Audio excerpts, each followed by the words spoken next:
Welcome to the Not Old Better Show Prevention Magazine Healthy Living Interview Series on radio and podcast.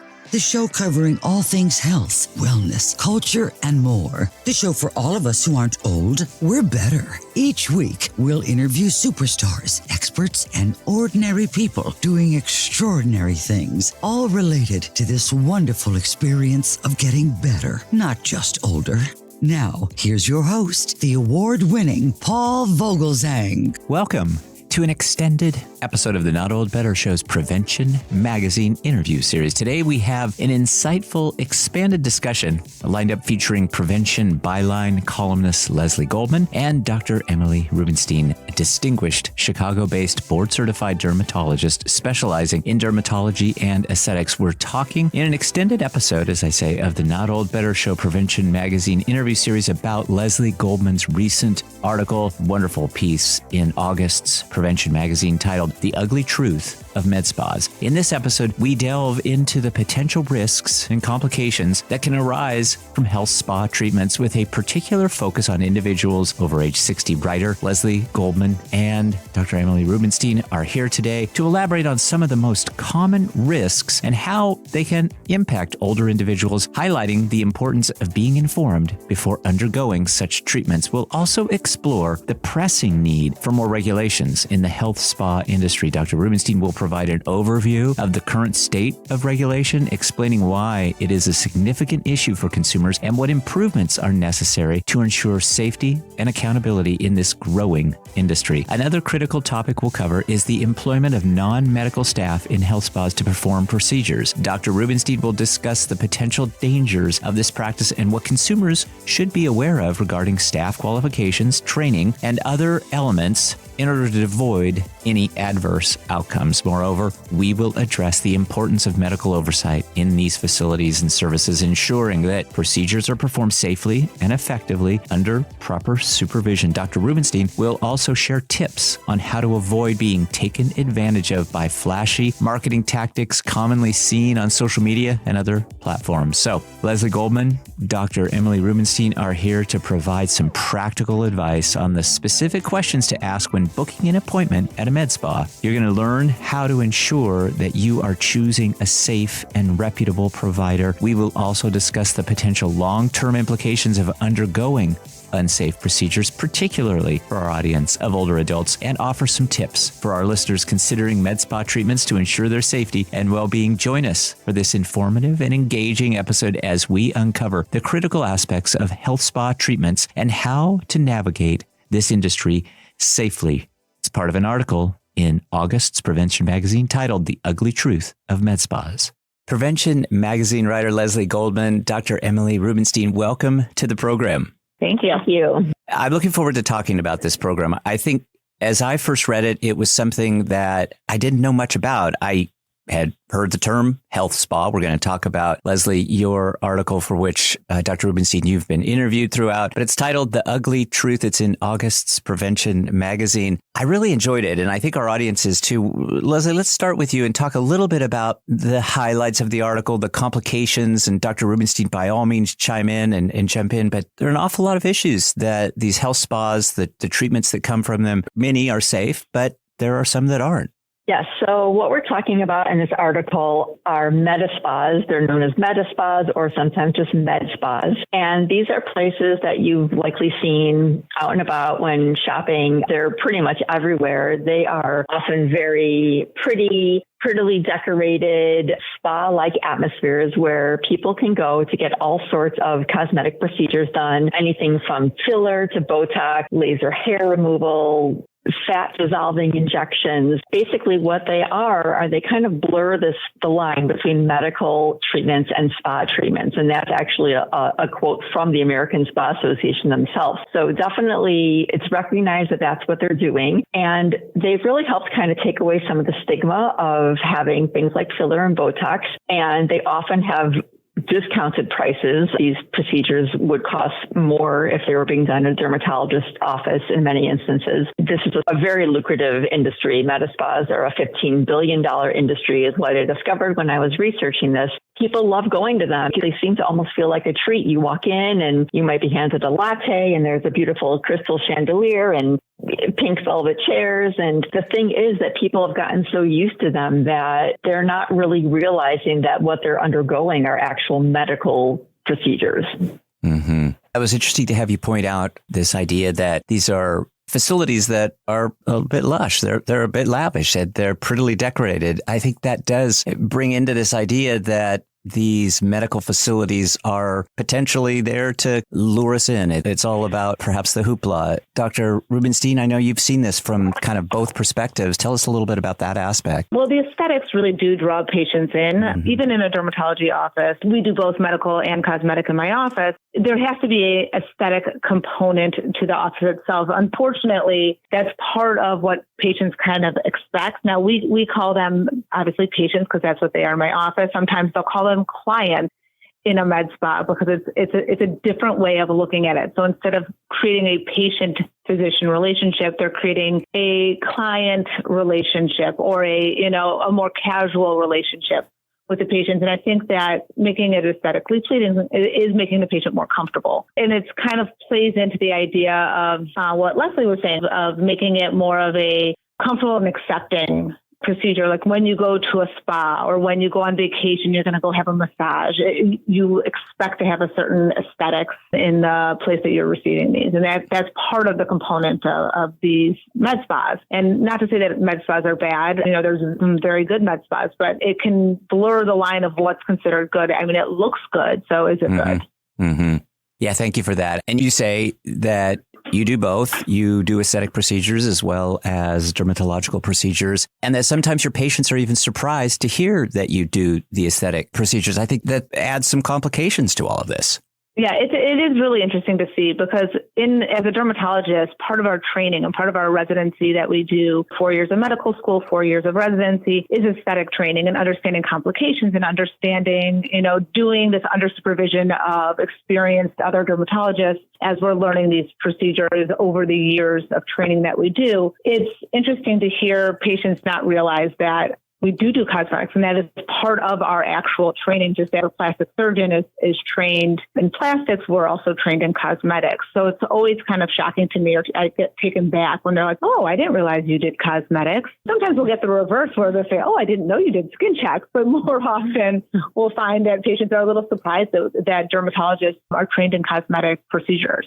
Mm-hmm. Yeah, and in our interview, Dr. Rubenstein told me that even just 15 years ago, things like injecting filler into someone's lips were solely the purview of physicians. These were not things that were done at spas. And so it really just shows kind of the transition that's occurred. Mm-hmm. Also, Paul, I misspoke that when I said the American Spas Association is the one who said that med spas blur the line, it was actually the American Medical Spa Association. Thank you. The other thing, Leslie, that I noticed in the article was that when we think of healthcare, we think of a very highly regulated industry, lots of compliance, lots of oversight, perhaps. And again, Dr. Rubenstein, please weigh in. But Leslie, I wonder if you'd just give us kind of a 30,000 foot view of the current state of regulations, and then maybe follow that up with why that's so significant for consumers. Funny that you said the state of regulations, because this really does, everything falls to the states. There is a lack of federal oversight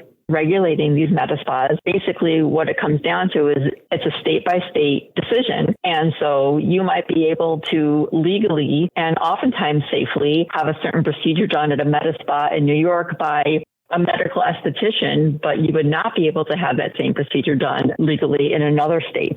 Or there's all different levels of practitioners. There's, nurse practitioners and there's estheticians. And I think that the problem is that because it's this kind of, as Dr. Rubenstein told me in our interview, this Wild West landscape, you've got some bad actors, not all. As she said, there's plenty of med spas that are above board and do great work, but there are places that you have people performing procedures and wielding needles who are not trained to do so. One of the scariest instances I came across when I was researching was this med spa in Albuquerque that was performing something called a vampire facial Dr. Rubenstein, what's a vampire facial? So it's where we draw the blood from the patient and we spin it down and we take off called PRP, so the platelet-rich plasma off of the blood, and then we microneedle it back into the skin. So your own blood is microneedled back into your skin to allow for the highest percentage of growth factor and peptides back into the skin of the own patient. So it stimulates your underlying collagen and overall like the refreshness of the skin.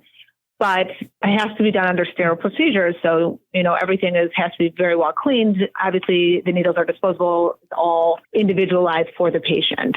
Mm-hmm. Right. And so you can see it sounds like an intense procedure. Mm-hmm. And at this med spa in Albuquerque, a woman who had this procedure done was diagnosed with HIV in 2018, the same year she had it done. She did not have any risk factors necessarily for contracting HIV. And it was traced back to improper handling and unsterile procedures at the med spa. And there have now been at least 5 cases since that have come out of that same med spa, 5 cases of HIV. And I actually just read that the spa owner, she pled guilty to 5 felony counts of practicing medicine without a license. Mm-hmm. That's an extreme case. Mm-hmm. I'm not saying that's happening everywhere, but it shows just how dangerous. And even one more recently, just this past spring, at least more than 20 women in almost a dozen states were showing symptoms of botulism. And it turns out that they had received counterfeit or mishandled Botox injections from unlicensed or untrained individuals at non-healthcare settings, which could include med spas.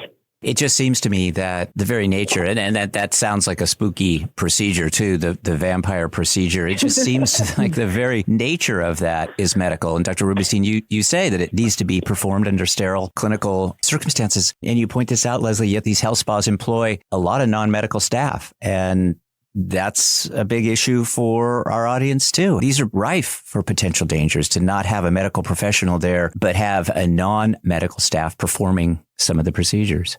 It might not even be a non-medical staff member. It just might be a medically trained staff member who hasn't received the exact, level of training that would be required. Mm-hmm. I would say it's kind of scary because you can take a weekend course in, say, fillers or Botox, and then start performing these procedures. So even if it's a physician, you may sometimes have a psychiatrist who has no training in aesthetics and no training in actual procedures as part of their residency program performing these procedures. So even if it's a physician, sometimes it's the physician itself probably shouldn't be performing these procedures. They're not trained in the complications. They may not know the anatomy. It is truly, really the Wild West in many places, because even if it is a physician, it's not always a well-trained physician in this procedure. And it can get a little bit complicated in that sense as well. Hi, everybody. We're just going to take a quick break before we introduce the next guest. But at the Not Old Better Show, we understand the journey of aging gracefully. That's why we've partnered with Prevention Magazine, your trusted companion in health and wellness for over 70 years. Just like the Not Old Better Show, Prevention Magazine's commitment to your well-being and happiness has never wavered. Join us each month on the Not Old Better Show for exclusive insights from Prevention Magazine. We dive deep into topics that matter to you, from health to happiness. Personally, I've been a long-time Prevention Magazine subscriber, including the All Access plan. You can subscribe to Prevention Magazine too. Unlock a treasure trove of health and wellness knowledge, and join us here on the Not Old Better Show for in-depth behind-the-scenes information and more. And that's just the beginning. This year, May, June, the rest of 2024 are filled with invaluable insights. This April, for example, we're covering essential topics like sleep tips, the best walking shoes, and ways to battle nausea. Check back with us monthly for our deep dive with these exclusive interviews. I personally recommend Prevention Magazine for staying informed and empowered. So join our vibrant community at prevention.com. The Not Old Better Show and Prevention Magazine, celebrating life together. Visit Prevention Magazine's website at prevention.com. We are with writer Leslie Goldman, who has a fantastic article on the ugly truth of med spas in August's upcoming issue of Prevention Magazine. Joining Leslie today is Dr. Emily Rubenstein, a Chicago-based board-certified dermatologist. We're talking about these med spas and the impact that they have in performing lots of different procedures, some of which are considered pretty risky. Dr. Rubenstein, tell us the role of medical oversight in some of these procedures, and in particular some of these facilities, because it seems like there should be some direct oversight, yet in some locations, a doctor might be available via email or a phone call away. And I think that might be something that's confusing to our audience, that might think that a doctor is right there, present, and very much engaged. So in most med spas, usually the physician isn't on site. There are some times where a med spa may be connected to the physician's office, but most often they are freestanding facilities, so the physicians usually are not on site. In which case, usually they are accessible via telephone or some way to reach the physician in an emergency, correct? So they're not performing necessarily the procedures and they're overseeing the procedures. Now, each individual med spa may have different protocols for training. So some may have extensive training where they have a specific protocol for each procedure and it's to be followed strictly and you don't go off course. Others may be a one-off med spa and have no procedures or no protocols that they follow. So it really varies so significantly that it's difficult to tell what the training is on the individuals who are performing these procedures and truly what the oversight is going to be. And the physician who's overseeing also, again, may not be trained specifically in aesthetic medicine. So you may have a GI doctor as the overseeing physician. There's no regulation on what type of physician might be the overseer. Many physicians have ratings and rankings. Leslie, do they have the same kind of yardstick available? Not that I came across, unless you count things like customer reviews on Yelp or people leaving reviews on social media, things like that. Although I will note that one of the cases with Dr. Rubenstein was just referring to with doctors being off-site, and specifically if they're just kind of the doctor in name only. Like I mentioned, these are very lucrative, so some doctors, might be more interested in owning a med spa, but may not have the exact expertise. And so they hire staff. And in most states, nurse practitioners and physician assistants and licensed estheticians are cleared to treat patients as long as they've been, quote, properly trained and do have supervision by a physician. It's just the question is, where is that supervision happening? Is it happening remotely or is it happening on site? But there was an instance that I came across in my research of a Texas mother of 4 who experienced a sudden cardiac arrest at a med spa last year following an infusion, like an IV, a vitamin and electrolyte infusion. And the doctor was an anesthesiologist, was 100 plus miles away when this happened. And so it turns out that the person who administered the IV, she did not have any sort of medical or healthcare license. But when I was looking on this woman's, researching her, I came across one of her social media accounts, and just several weeks or months before this happened, she had been talking about how much she loved this med spa on social media. It just underscores how you never really know exactly what's happening unless you do your research and figure out who's giving you these procedures, who's administering them. To both of you, then, what are the questions that we should be asking so that we're able to determine some of the qualifications, some of the past history, some of the ratings that some of these facilities have? Who's administering the procedures? What is their training? And who is the physician who's overseeing it? Mm-hmm. I think that kind of gets lost. I think people the casualness of these procedures have become so accepted to the point where you have Botox parties, and I'll have patients, they say, oh no, I have this nurse, she comes to my house and she'll inject. Well, in order to get some of these products such as Botox or Dysport or Xeomin, any of those, you have to buy it through, if you're doing it in a legal, safe way, through Allergan or Galderma, through the companies that make it. Now, if you go online, what's kind of scary, I don't know, Leslie, if you did this during your research, you can go online and Google to buy Botox or buy Dysport or buy fillers, and you can purchase online and you don't know what you're purchasing. And this is where people get into complications also of injecting, but why sometimes the pricing is so off is they don't know what they're injecting, where you get botulism complications or overdoses because they're injecting, say, animal botulism, which they use in medical procedures. And it's a little scary because you need to know where they're getting the products from, who's doing it, and who's overseeing it. You did this during our interview, remember? You actually went online and you said, let me just see how easy it is for me, meaning you, without saying that you're a doctor, to purchase it. And I have in my notes here that you found a place that was charging $4 a unit. And I remember you saying that is far less than what it should cost, and that you were ready. All you had to do was click the purchase button and you would have been able to order it. Wow. Right. And unfortunately, the patients don't know what people will watch videos and inject themselves, but That's a whole nother article, but you don't know what you're purchasing. And you don't know what the people who are injecting you are actually injecting. So that's why it's so important that you go to a legitimate facility to have this done where we would never, ever consider purchasing our products anywhere but from the companies that make them. Mm-hmm. It would seem to me that one of the questions ought to be, do you have proper liability insurance in place? And even going so far as to say, show me, give transparency there. Yeah, some of the questions that I was told by the various experts I asked, some of the questions that you should ask when you're going to a med spa, as Dr. Rubenstein mentioned, a very important one is who's going to be working on me. Mm-hmm. And you can actually call ahead, I would think, before your procedure and find out the answer and then do a little research and find out, see what you can find out about them. You can ask how many times or how frequently that practitioner performs this treatment. You can ask to see some before and after pictures of patients who have undergone the same procedure. You can ask what the follow-up protocol is and what kind of complications, which, by the way, we haven't gotten to yet. So we can talk a little bit about some of the complications that can arise. And then who do I call if I get home and I have a complication? Dr. Rubenstein, you had said something to me about the possible complications of filler with an occlusion. So what can go wrong if you get filler done by someone who and this can happen with the doctor who knows exactly what they're doing, but just kind of what can happen and why is it so important to know who to call if something some goes of those wrong. Complications. I think that's going to be very helpful. Dr. Rubenstein? Yeah, I can say that, Leslie, you're 100% correct. Complications happen with the best injectors. I've had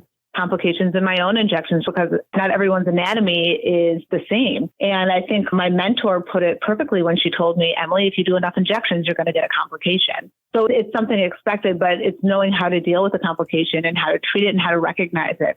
We had an occlusion in my office where the patient called back and said, oh, I have a little extra bruising. Is this normal? Well, my medical staff who took the phone call said, well, let me call Dr. Rubenstein. And I think an inexperienced person would say, yeah, bruising's normal, not a problem. And I said to my staff, get her in the office. It was Friday when I, of course, was going on vacation. And I came back, we injected, I canceled the vacation. I came back Saturday. You need to understand that if it's not treated and if it was left as, it's just a bruise, this patient could have lost half her nose. So these are things that you don't get trained in a weekend course on how to deal with the complications and how to feel comfortable treating them. If you don't feel comfortable with a complication, you shouldn't be injecting. Leslie, tell us a little bit about the term good faith exam, what that refers to and what that means potentially to our audience. One of the things that came up when I was conducting interviews was the importance of having a good faith exam be performed when you walk into a med spa. And this information came from an attorney with expertise in the med spa industry. And she said that when you show up for a procedure, you want to make sure that your medical history is being taken, that you are being given a physical exam, whether that's looking at the area of the body that they're going to be treating and possibly other parts of your body as well. You should be asked questions about your lifestyle, medicines you're taking, conditions that you might have. It should be close to a kind of a physical exam.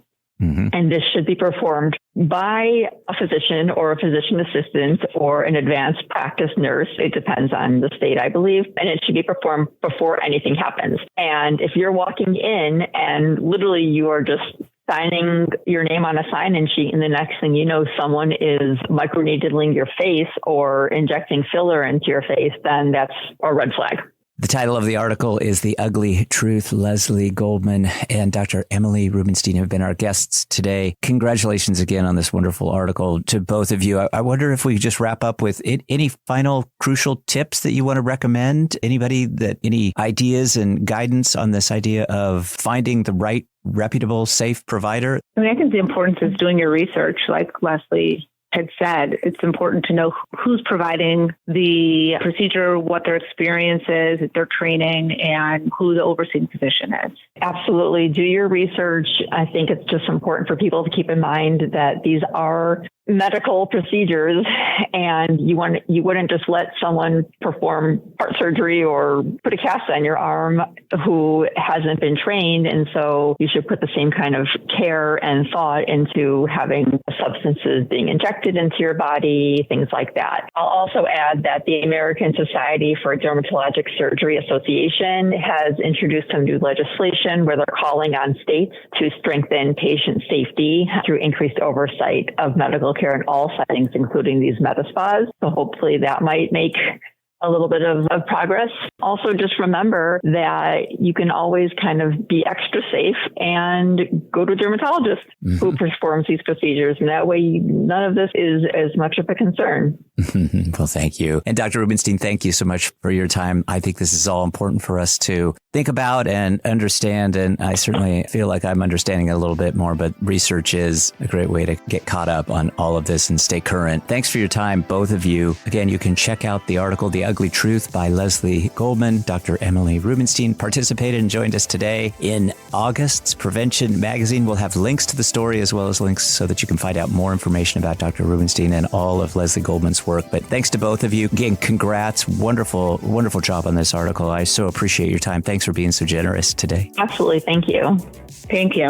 My thanks to writer Leslie Goldman and her article, The Ugly Truth of Med Spas, in the Prevention Magazine August issue. Thank you, of course, to Leslie Goldman and Dr. Emily Rubenstein for your individual, invaluable insights into the August issue of Prevention Magazine. My thanks to executive producer Sam Haniger. And thank you, our audience, for tuning in. Remember, knowledge is power, and it's never too late to live your best life. The Not Old Better Show, Prevention Magazine Health and Wellness Interview Series. Please check out the August 2024 issue. It's available on newsstands everywhere. Everything will be in our show notes today, but please be well and be safe, and let's talk about better. The Not Old Better Show, Prevention Magazine Health and Wellness Interview Series. Until next time, stay informed, stay healthy. Thanks, everybody. We will see you next month. Thanks for joining us this week on the Not Old Better Show. To find out more about all of today's stories or to view our extensive back catalog of previous shows, simply visit notold-better.com. Join us again next time as we deep dive into some of the most fascinating real-life stories from across the world, all focused on this wonderful experience of getting better, not just older. Let's talk about better. The Not Old Better Show. Hi, one final thing.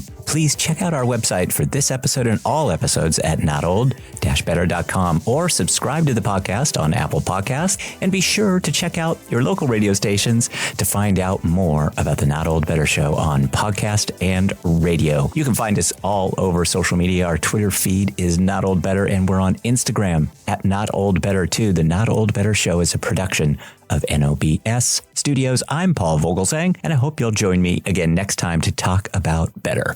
The Not Old Better Show. Thanks, everybody. We'll see you next week.